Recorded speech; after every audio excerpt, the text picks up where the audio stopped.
Hello എല്ലാവർക്കും നമസ്കാരം. പുതിയൊരു വീഡിയോയിലേക്ക് സ്വാഗതം. നമുക്കിന്ന് ഈ വീഡിയോയിലൂടെ limitations of GDP as A measuring tool of welfare എന്താണ് മനസ്സിലാക്കാം. അതായത് ഒരു രാജ്യത്തിൻ്റെ GDP വർദ്ധിക്കുമ്പോഴത്തേക്ക് ആ രാജ്യത്തിൻ്റെ വെൽഫെയറും അതിനൊപ്പം വർദ്ധിക്കണം എന്നില്ല. അതായത് GDP വർധനവ് കൊണ്ട് നമുക്ക് വെൽഫെയർ അളക്കാൻ പറ്റത്തില്ല.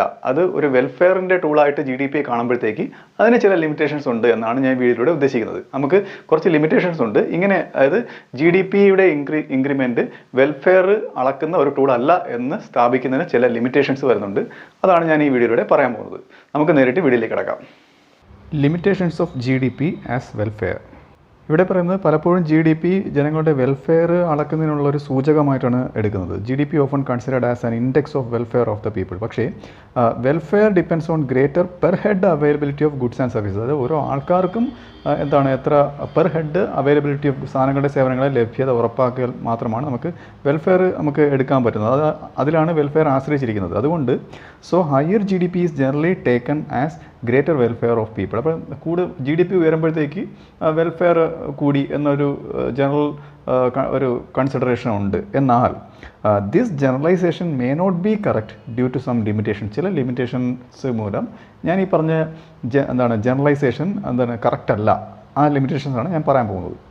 ഒന്നാമത്തെ ലിമിറ്റേഷനാണ് ഡിസ്ട്രിബ്യൂഷൻ ഓഫ് GDP. അതായത് GDP വർദ്ധിക്കുമ്പോഴത്തേക്ക് അത് എല്ലാവരിലും ഒരുപോലെയല്ല ഡിസ്ട്രിബ്യൂട്ട് ചെയ്യപ്പെടുന്നത്. അതാണ് ഇവിടെ പറയുന്നത്. അതായത് it is possible that with rise in GDP inequalities in the distribution of income may also increase. അതായത് that is the gap between rich and poor increase. അതായത് പാവപ്പെട്ടവൻ കൂടുതൽ പാവപ്പെട്ടവനായിട്ടും പണക്കാരൻ കൂടുതൽ പണക്കാരനായിക്കൊണ്ടിരിക്കുക. അപ്പം കൂടുതൽ ഉയർന്ന GDPയുടെ നല്ലൊരു പങ്കും പണക്കാരൻ്റെ കയ്യിൽ ആകുന്നു. അപ്പോൾ ഡിസ്ട്രിബ്യൂഷൻ ഈക്വൽ അല്ല എന്നൊരവസ്ഥയാണ് ഇവിടെ കാണിക്കുന്നത്.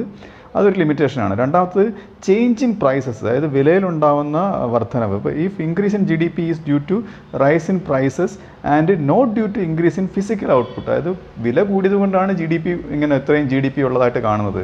യഥാർത്ഥത്തിൽ ഉൽപ്പന്നങ്ങളുടെ ഉൽപ്പാദനം വർദ്ധിച്ചിട്ടില്ല. അപ്പോൾ ഇങ്ങനെ കാണിക്കുന്ന GDP നമുക്ക് കറക്റ്റ് ഒരു ഇൻക്രീസ് ഇൻ GDP അല്ലെങ്കിൽ ഇൻക്രീസ് ഇൻ വെൽഫെയർ എന്ന് പറയാൻ പറ്റത്തില്ല. Then it will not be reliable index of economic welfare. അതാണ് ഞാൻ പറഞ്ഞത്. അപ്പോൾ രണ്ടാമത്തെ ലിമിറ്റേഷനാണ് അത്. മൂന്നാമത്തെ ലിമിറ്റേഷൻ എന്ന് പറയുന്നത് നോൺ മോണിറ്ററി എക്സ്ചേഞ്ചസ്. അതായത് many activities in an economy are not evaluated in money terms. അതായത് മണി ടേംസിൽ അല്ലാതെയുള്ള ഒരുപാട് ആക്ടിവിറ്റീസ് ഇത് എക്കണോമിയിൽ നടക്കുന്നുണ്ട്. Example leisure time activities. ഒരു ഉദാഹരണമാണ് കേട്ടോ. അപ്പോൾ ലെഷർ ടൈം ആക്ടിവിറ്റീസ് ആൾക്കാർ വിനോദത്തിന് വേണ്ടി സമയം ചിലവഴിക്കുന്നത്. ഇങ്ങനെ സമയം ചിലവഴിക്കുമ്പോഴത്തേക്ക് അത് ഒരു എക്കണോമിക് ആക്ടിവിറ്റി ഇല്ല. അതായത് അവർക്ക് പണം അവർ കുറച്ച് സമയം സ്പെൻഡ് ചെയ്യുന്നു, അല്ലെങ്കിൽ വീട്ടിൽ കുറച്ച് നേരം വെറുതെ ഇരിക്കുന്നു, വീട്ടുകാരോടൊത്ത് സമയം പങ്കിടുന്നു. ഇതൊന്നും ഒരു എക്കണോമിക് ആക്ടിവിറ്റി അല്ല, അല്ലേ? അപ്പോൾ however such activities influence economic welfare. അവിടെ എന്തുണ്ടാക്കുന്നുണ്ട്?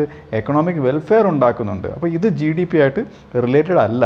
അപ്പോൾ അത് GDPയുടെ പരിധിയിൽ വരുന്നതല്ല. അപ്പോൾ ഇതൊരു ലിമിറ്റേഷനാണ്, GDPയുടെ ലിമിറ്റേഷനാണ്. അടുത്തത് എക്സ്റ്റേണാലിറ്റീസ് ആണ്. എക്സ്റ്റേണാലിറ്റീസ് എന്താണെന്ന് നമുക്കറിയാം. ഒരു ബിസിനസ് അല്ലെങ്കിൽ ഇൻഡസ്ട്രിയുടെ ആക്ഷൻസ് മൂലം അതുമായിട്ട് ബന്ധപ്പെട്ടവരും ബന്ധപ്പെടാത്തവർക്കുമായിട്ട് ഉണ്ടാകുന്ന ഗുണങ്ങളും ദോഷങ്ങളും, അതാണ് എക്സ്റ്റേണാലിറ്റീസ്. അപ്പം if there is environmental pollution caused by industrial plants ഇല്ല, അതുകൊണ്ട് എൻവയോൺമെൻറ്റൽ പൊല്യൂഷൻ ഉണ്ടാകുന്നു എന്നുണ്ടെങ്കിൽ അതൊരു നെഗറ്റീവ് എക്സ്റ്റേണാലിറ്റിയാണ്. ഇപ്പോൾ such pollution reduces the welfare through negative effect on health.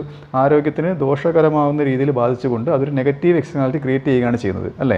എന്നാൽ ഇപ്പോൾ use of public park by people ആണെങ്കിൽ, ഇപ്പോൾ ഒരു പബ്ലിക് പാർക്ക് ജനങ്ങൾ ഉപയോഗിക്കുകയാണെന്നുണ്ടെങ്കിൽ അവരെന്തിനു വേണ്ടി ഉപയോഗിക്കുകയാണെങ്കിൽ ഫോർ പ്ലഷർ, അവർ സമയം ചിലവഴിക്കുന്നതിന് വേണ്ടി ഉപയോഗിക്കുകയാണെന്നുണ്ടെങ്കിൽ for which no payments are made by the public. അത് ആൾക്കാർ പണമൊന്നും അവിടെ ചിലവഴിക്കുന്നില്ല, അവർ പബ്ലിക് പാർക്കാണ്, അവിടെ ചെന്ന് വെറുതെ ചെന്നിരുന്ന് സമയം ചിലവഴിക്കുകയാണ്.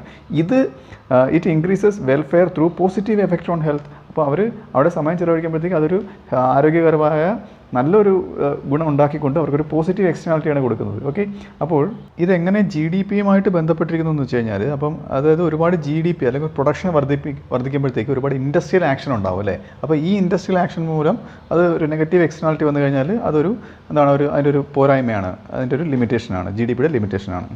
ഇനി ജി ഡി പി വെൽഫെയർ പരിഗണിക്കുന്നതിന് വേണ്ടി എടുക്കാൻ പറ്റാത്ത മറ്റൊരു കാരണം മറ്റൊരു ലിമിറ്റേഷനാണ് റേറ്റ് ഓഫ് പോപ്പുലേഷൻ ഗ്രോത്ത്. അതായത് ഇവിടെ ശ്രദ്ധിക്കേണ്ടത് G D P does not consider the changes in the population of a country. G D P എത്ര കൂടുന്നു മാത്രമാണ് ജി ഡി പി കാൽക്കുലേറ്റ് ചെയ്യുമ്പം അത് കണക്കാക്കുന്നത്. എന്നാൽ എത്ര പോപ്പുലേഷൻ വർധന ഉണ്ടായി എന്ന് എടുക്കുന്നില്ല. അപ്പോൾ അവിടെ വരുന്ന പ്രശ്നം എന്താണ്? If rate of population growth is higher than the rate of growth of G D P. ഇപ്പം ജി ഡി പി കൂടിയതിനെക്കാട്ടിലും കൂടുതൽ ജനസംഖ്യ വർധന ഉണ്ടാകുന്നുണ്ടെന്നുണ്ടെങ്കിൽ then it will decrease per capita availability of goods and services. അതായത് ഒരാൾക്ക് എത്ര ഗുഡ്സ് ആൻഡ് സർവീസ് അവൈലബിൾ ആയി, അങ്ങനെ പോപ്പുലേഷൻ കൊണ്ട് ഡിവൈഡ് ചെയ്യുമ്പോഴത്തേക്ക് ഒരാൾക്ക് എത്ര കിട്ടുന്നു, സേവനങ്ങൾ എത്ര കിട്ടുന്നു എന്നുള്ളതിൽ മാറ്റം വരും. അപ്പോൾ which will adversely affect the economic welfare. അപ്പോൾ അവിടെ അത് എന്തിനെ ബാധിക്കും? സാമൂഹ്യക്ഷേമത്തെ, അതായത് എക്കണോമിക് വെൽഫെയറിനെ ബാധിക്കും. അടുത്ത ഒരു ലിമിറ്റേഷനാണ് composition of G D P എന്ന് പറയും. അതായത് higher G D P will promote welfare. അത് ജി ഡി പി ഉയർന്നാൽ അത് വെൽഫെയർ ഉണ്ടാക്കുമെന്ന് കാണിക്കുന്നു. എങ്ങനെയാണെങ്കിൽ മാത്രം only if increased output comprises of goods of mass consumption and essential good. അതായത് മാസ് കൺസംഷൻ ഗുഡ്സ്, എല്ലാവർക്കും ഉപയോഗിക്കുന്ന ഗുഡ്സിൻ്റെ വർധനമാണ് ഉണ്ടായതെങ്കിൽ, അവശ്യ സാധനങ്ങളുടെ വർധനവിലാണ് ജി ഡി പി വർദ്ധിച്ചതെങ്കിൽ മാത്രം. അപ്പം increase in production of war goods, അതായത് വാർ ഗുഡ്സിൻ്റെ പ്രൊഡക്ഷൻ വർദ്ധിച്ചപ്പോൾ ജി ഡി പി വർദ്ധിച്ചു. ഇത് വെൽഫെയർ ആയിട്ട് എടുക്കാൻ പറ്റത്തില്ല. It does not lead to any direct increase in the welfare of the people. അതാണ് ഞാൻ പറഞ്ഞത്. ഞാൻ നേരത്തെ പറഞ്ഞ ലിമിറ്റേഷൻസിനൊക്കെ പരിഹാരമായിട്ട് എക്കണോമിസ്റ്റുകൾ മുന്നോട്ട് വയ്ക്കുന്ന മറ്റൊരു ടേമാണ് ഗ്രീൻ ജി എൻ പി എന്ന് പറയുന്നത്. അതായത് പരിസ്ഥിതിക്ക് കോട്ടം തട്ടുന്ന രീതിയിലുള്ള വികസനമാണ് നടന്നത് എന്നുണ്ടെന്നുണ്ടെങ്കിൽ അതിനെയൊക്കെ പരിഹരിച്ചുകൊണ്ട്, അതിനെയൊക്കെ അഡ്ജസ്റ്റ് ചെയ്തുകൊണ്ടാണ് ഈ ഉള്ള ജി ഡി പി ആണ് ഗ്രീൻ ജി എൻ പി എന്ന് പറയുന്നത്. അത് മാത്രമല്ല, ഇപ്പം ഇക്വിറ്റബിൾ ആയിട്ടുള്ള ഡിസ്ട്രിബ്യൂഷനാണ് നടന്നത്. പാവപ്പെട്ടവൻ പണക്കാരൻ എന്നുള്ള അന്തരം കുറച്ചുകൊണ്ടുള്ള ജി ഡി പി ആണ് ഉണ്ടായിട്ടുള്ളത്. ഇങ്ങനെയൊക്കെ കാണിക്കുന്ന ജി ഡി പി ആണ് അല്ലെങ്കിൽ ഒരു ടേമാണ് ഗ്രീൻ ജി എൻ പി എന്ന് പറയുന്നത്. അതായത് green G N P measures national income or output adjusted for the depletion of natural resources. ഞാൻ നേരത്തെ പറഞ്ഞ പോലെ അത് അഡ്ജസ്റ്റ് ചെയ്തുകൊണ്ട് ആൻഡ് ഡീഗ്രഡേഷൻ ഓഫ് ദ എൻവയോൺമെൻറ്റിൽ എന്തെങ്കിലും ഡീഗ്രഡേഷൻ ഉണ്ടായിട്ടുണ്ടെങ്കിൽ അതും പരിഹരിച്ചുകൊണ്ട് ഉണ്ടാകുന്ന ജി എൻ പി, അതാണ് ഗ്രീൻ ജി എൻ പി എന്ന് പറയുന്നത്. അപ്പോൾ it will help to attain a sustainable use of natural environment. അത് നമുക്ക് എന്തിനെ സഹായിക്കും? ഒരു സസ്റ്റൈനബിൾ യൂസ് ഓഫ് നാച്ചുറൽ എൻവയോൺമെൻറ്റിന് നമുക്ക് അത് അറ്റൈൻ ചെയ്യുന്നത് നമ്മളെ സഹായിക്കും. And equitable distribution of benefits of developments. അതായത് എന്തെങ്കിലും ഡെവലപ്മെൻറ്റിലൂടെ എന്തെങ്കിലും ഒരു ബെനിഫിറ്റ് ഉണ്ടായിക്കഴിഞ്ഞാൽ, എന്തെങ്കിലും ഒരു വികസനത്തിലൂടെ എന്തെങ്കിലും ഒരു നേട്ടം ഉണ്ടായിക്കഴിഞ്ഞാൽ അത് ഇക്വിറ്റബിൾ ആയിട്ടുള്ള ഡിസ്ട്രിബ്യൂഷനെ സഹായിക്കുന്ന രീതിയിലുള്ള ഒരു ടൂൾ, ഒരു മെഷറിംഗ് ടൂൾ കൂടെയാണ് ഇത്. അപ്പോൾ ഈ വീഡിയോ നിങ്ങൾക്ക് മനസ്സിലായെന്ന് വിശ്വസിക്കുന്നു.